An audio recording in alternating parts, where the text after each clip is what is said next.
Olá a todos, sejam muito bem-vindos a mais um episódio do Momento Fértil, o podcast da Clínica Arte Fértil. Hoje tem uma convidada mais que especial, né? Estou recebendo aqui Magda Campos, ela que é psicóloga clínica perinatal e especialista em reprodução assistida, membro da equipe multidisciplinar da Clínica Arte Fértil. E hoje vamos falar um pouquinho sobre a jornada da paciente que vai passar por um tratamento em reprodução assistida com foco do ponto de vista psicológico. Muito bem-vinda, Magda. Muito obrigada, doutor Marcos. É sempre um prazer enorme me fazer presente aqui no Momento Arte Fértil. Vamos para as perguntas, né? Então, Magda, eu queria saber quem é essa paciente, né, que chega numa clínica de reprodução? Quem é esse casal?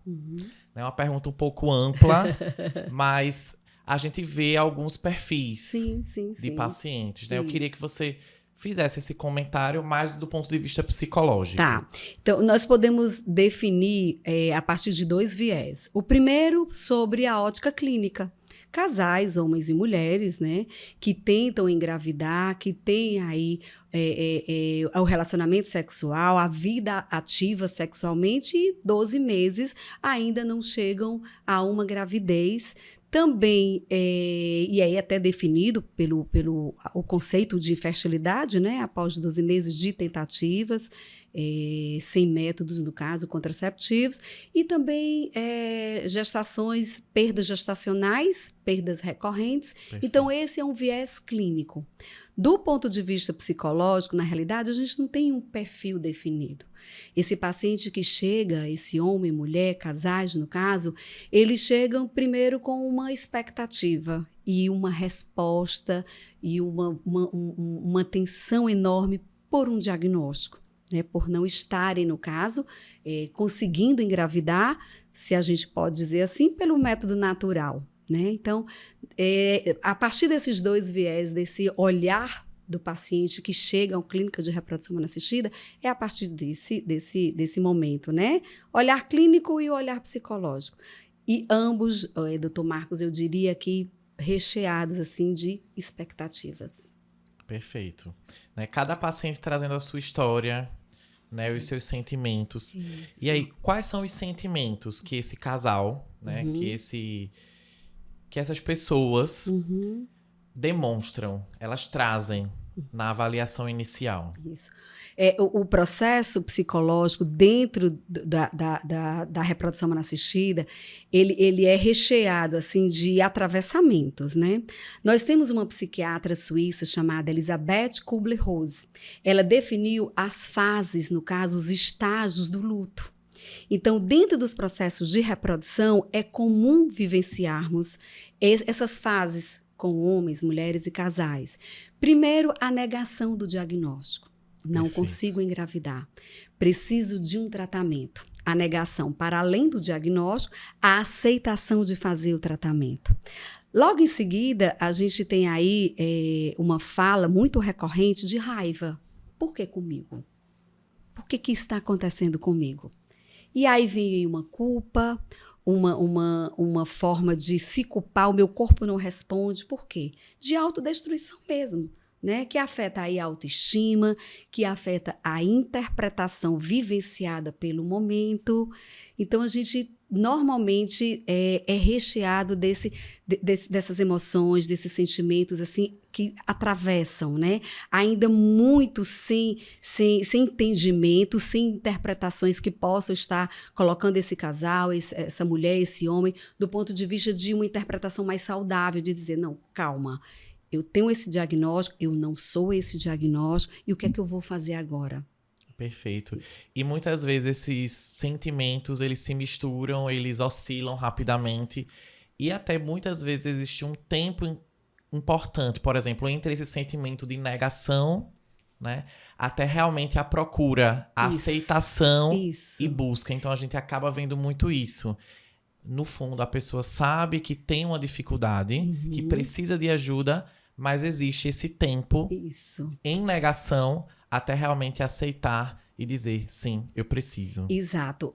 E é um tempo doloroso, requer muita energia dos casais, homens e mulheres, porque é justamente a aceitação. Então, eu sei, eu tenho consciência, mas eu não tenho coragem, eu não me encorajo de ir realmente buscar aonde eu posso estar encontrando aí uma possibilidade, uma grande possibilidade, que de fato são centros de reprodução humana assistida.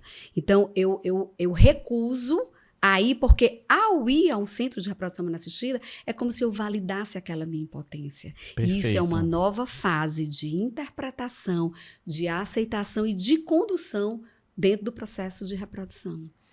E muitas vezes o que o casal ou o paciente, a paciente precisa é de um lugar que acolha. Né? Então, não somente do diagnóstico, porque muitas vezes ele sabe qual o diagnóstico. Às vezes é uma paciente com idade mais avançada, que sabe que é uma dificuldade maior envolvida no processo, mas muitas vezes o que ela precisa é ser acolhida. Sem dúvida. Até porque existe muito frequentemente uma comparação. Ah, mas com ela, às vezes a irmã, né? Uma prima, com ela foi tão fácil, por que comigo tem que ser assim? Exato. Então, às vezes a paciente, ela precisa realmente, em boa parte das vezes, na verdade, de um acolhimento. É desse espaço, né? Esse espaço sem julgamento, esse espaço de acolhimento, onde a gente pode estar vivenciando esse momento para além de um apoio psicológico. Eu sempre costumo dizer, doutor Marcos, que está para além do apoio. Na realidade, a psicologia, dentro desses processos, ela atua como uma intervenção científica. Hoje, a fala dentro do set terapêutico ela é importante, claro, é a partir daí que muitos fatores psicoemocionais, eles têm um desdobramento.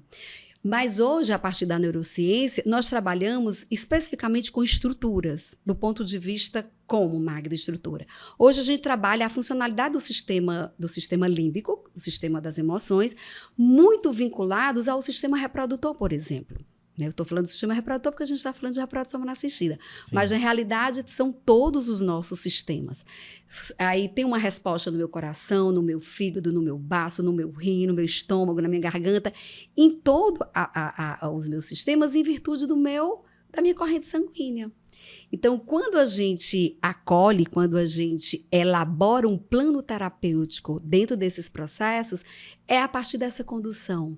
Como viabilizar, como interpretar essa negação de não poder ser fértil. Uma coisa é você não querer ter filho. Outra coisa é você não poder ter filho. Onde isso mexe emocionalmente? Quais são os fatores de proteção que nós, enquanto psicólogos, dentro do processo de reprodução, podemos estar oferecendo a esses casais, para que isso seja mais leve, que seja interpretado de uma outra forma. Perfeito. Uma pergunta muito importante, assim, como controlar, né, o estresse e a ansiedade ao longo dessa jornada? Porque o tratamento em reprodução, existem tratamentos mais simples, mas outros mais complexos, que vão requerer tempo, várias tentativas. Né? O casal, muitas vezes, ou enfim, a paciente, que quer uma reprodução independente, vai flutuar, né, entre a esperança e a desesperança, uma expectativa mais alta, mais baixa. Como a gente controla Olha, essa controla ansiedade? É bem forte, né? O que eu costumo sempre a falar, e isso não sou eu que estou, no caso, afirmando, isso é a própria ciência, né? O que a gente consegue, na realidade, é gerenciar. Ansiedade vamos ter sempre, medo vamos ter sempre, faz parte da nossa construção enquanto seres humanos em construção que estamos, né? Agora, o que nós podemos, inclusive, é comandar, né, que é uma das bases saudáveis do nosso cérebro, né, um dos pontos importantes que nós temos cerebral, que é o comando cerebral, é escolher gerenciar. E como faz isso, Magda? Um dos pilares importantes é você se permitir sentir. Sinta a dor, não tem uma receita, não tem uma fórmula. Dói mesmo, atravessa mesmo. Não guarde. Não guarde. Agora, o que eu faço com isso? Né? Epiteto já deixou uma frase bastante interessante, século XVI, século XVII, que ele dizia assim, não é o evento que te causa uma alteração psicoemocional, mas sim a interpretação que você faz dele. Como você lidar com aquilo. Como você lida com ele. Tá, eu tenho esse diagnóstico, isso é real, tá aqui. como é que eu faço? O que eu vou fazer agora? Quais os fatores de proteção que podem me ajudar a seguir a partir disso? Ou seja, não engessar aquilo no momento. Agora, se permitir reconhecer que somos seres humanos, no caso, que adoecemos, que somos passíveis, no caso, de acertos e de erros, essa permissão de imperfeito que somos é um dos pilares importantíssimos, não só para a reprodução, mas para a vida, né? Perfeito. E no caso de um casal com infertilidade ou com perda gestacional, né, como você vê na sua prática clínica isso impactar os relacionamentos? Sim, isso também é um ponto. E é tão engraçado, doutor Marcos, porque dentro do set terapêutico, cada história, como nós iniciamos aqui a nossa conversa, ela é única como de fato somos, singulares muito, né? Então, há casais que eu acompanho que eles dizem assim, Magda, isso nos aproximou. Essa dor nos aproximou. Há casais que dizem assim, nossa, meu casamento acabou agora. Só faltava agora isso. Veja, então, é relacional, né? Há um impacto? Sim, claro, é algo novo. Muitas vezes, o projeto da maternidade, da paternidade, ele não nasce quando a gente conhece o parceiro. Muitas vezes ele vem lá da infância, né? Ou é construído, porque maternidade é construção, a gente sabe. E há, sim, essa probabilidade dessa alteração no caso dos relacionamentos. Como é conduzido, né? Como é que eu posso, no caso, melhorar a partir disso, dessa resposta que eu tive, desse diagnóstico que está aqui. Então, sim, é atravessado também dessa possibilidade, né, relacional de haver aí uma alteração em relação aos processos conjugais, sim, de comunicação, falha de comunicação, como a gente diz, né? Sim. E uma coisa que, puxando esse gancho, né, uma coisa que a gente acaba vendo na prática, quando a gente vai identificar as causas, Sim. que existe muito isso. A culpa é minha, porque a alteração está em mim. Entendi. Porque muitas vezes não existe uma causa identificável, é um fator isolado, Claro. às vezes grave, que acomete ou o homem ou a mulher isoladamente. E existe isso. Nossa, isso não está sendo possível porque sou eu. Então, uma coisa que a gente sempre fala é que a infertilidade, no caso de um casal, é do casal. Conjugal, né? é isso. O objetivo é um só, que é ter o bebê, né? Ou fazer aquela gestação prosseguir, no caso de perdas gestacionais, para ter o bebê em casa. Então, se o casal tá junto nessa, o problema é dos dois. Claro, sem dúvida. Então, é sempre importante ressaltar isso. É, sem dúvida. E muitas vezes eu sugiro o casal algo do tipo, resgatem em vocês aquilo que fez com que vocês chegassem até aqui. No início do relacionamento. O que foi que fez você dizer sim um para o outro? Algo desse sentido, para resgatar mesmo. Porque se a gente for falar do ponto de vista psicológico, é a partir dessa fala, mas isso tem um processo químico. Isso é científico, inclusive. Né? Essa escolha me dá uma resposta, no caso, neuroendócrina, inclusive, né? A partir dessa produção de hormônios da felicidade, do bem-estar, né? Uma redução aí desse cortisol. Então, me dá uma resposta também corporal. Biológica, uma vez que a gente sabe que corpo e mente não tem como a gente separar. Então, para além desse olhar do bem-estar, isso responde de uma forma fisiológica, biológica dentro do meu sistema como um todo, né, enquanto pessoa. Perfeito. E a gente está no meio de equipe multidisciplinar. Né? Nós fazemos parte de uma clínica multidisciplinar. E aí, por tudo isso, queria que você falasse um pouquinho mais sobre a importância da equipe multidisciplinar, do ponto de vista do acompanhamento, claro, obviamente, psicológico desses pacientes que a gente recebe aqui. Veja, a infertilidade ela é multifatorial. Embora exista aí uma estrutura específica, aparelho reprodutor feminino, masculino, mas nós estamos falando de pessoas, sujeitos dentro da sua da forma, no caso, de pontuar. Somos seres biopsicossocial e espiritual.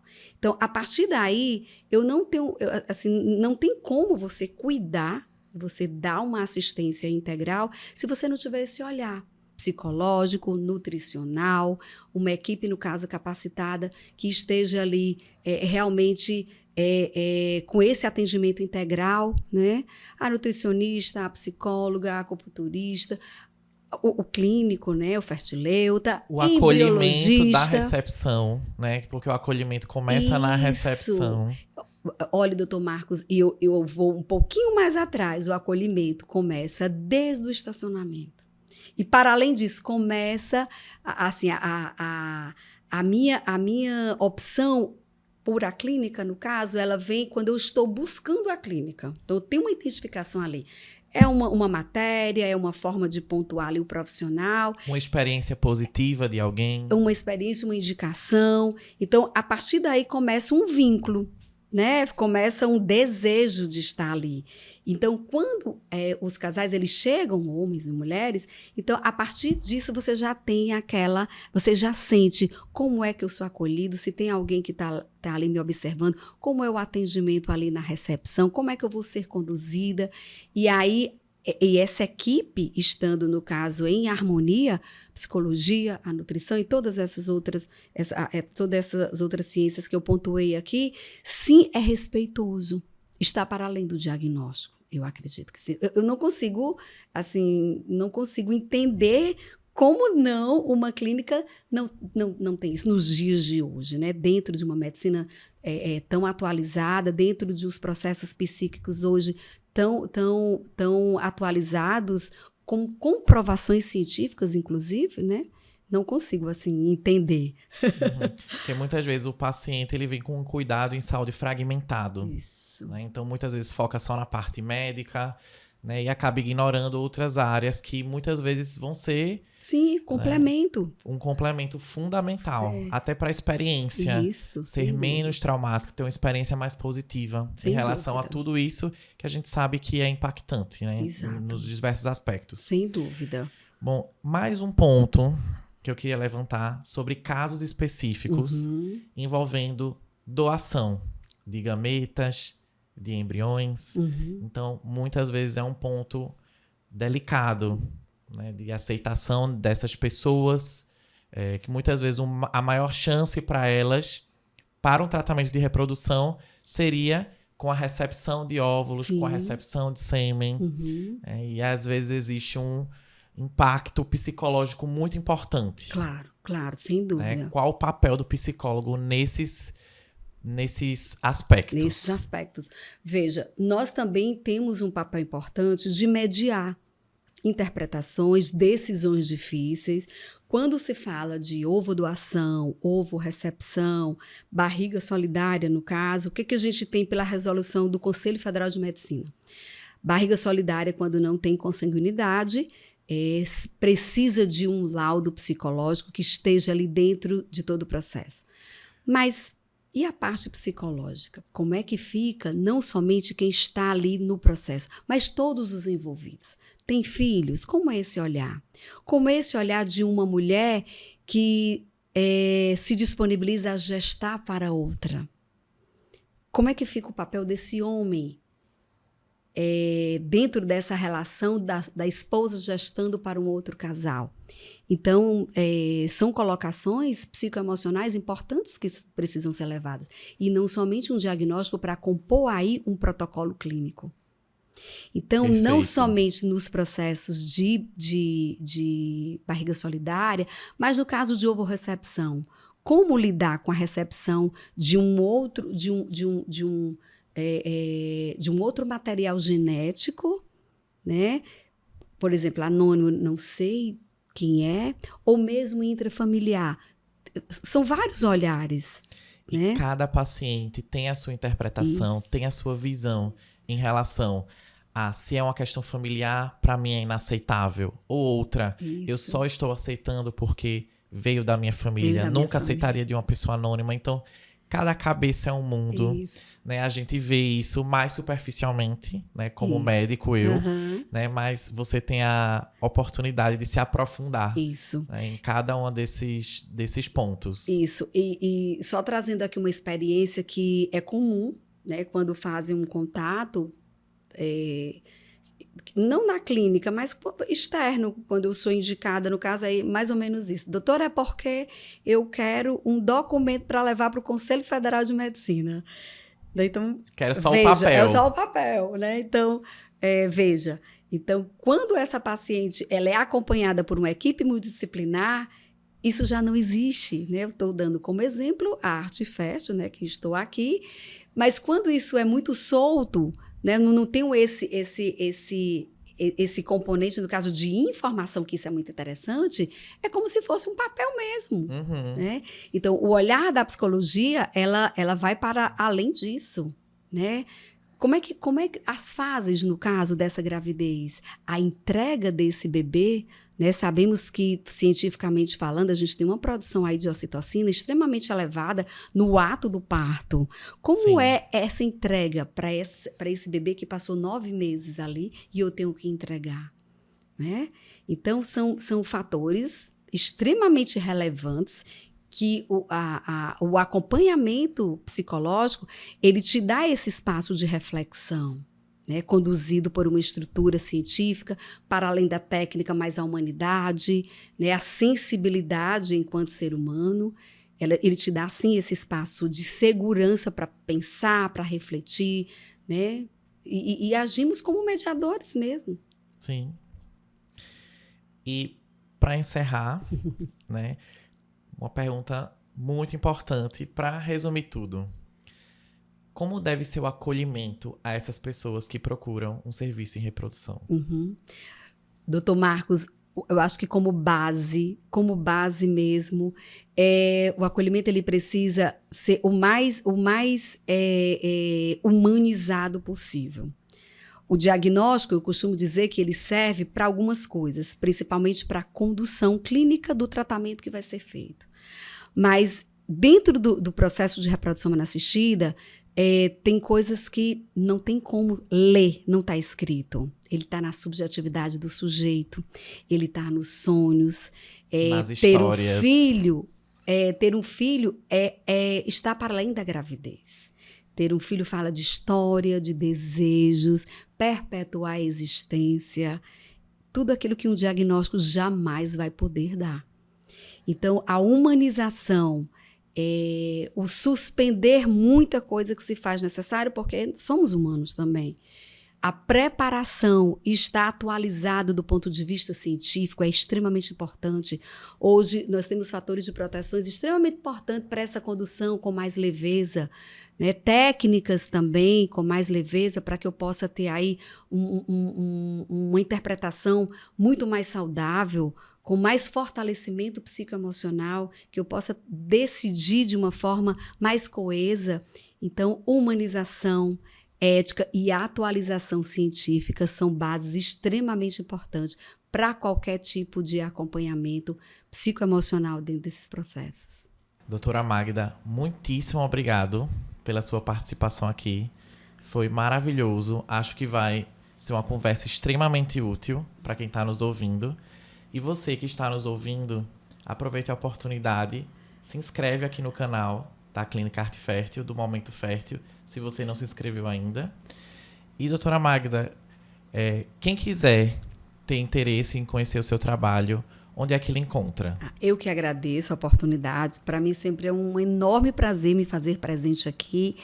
E para você que quer me acompanhar e conhecer um pouquinho do meu trabalho, magdacampos.psicóloga. Ou aqui, também nas redes sociais da Arte Fértil. Será um prazer receber você. Para quem quiser me seguir, fica o convite no meu Instagram, doutor.marcos.moura.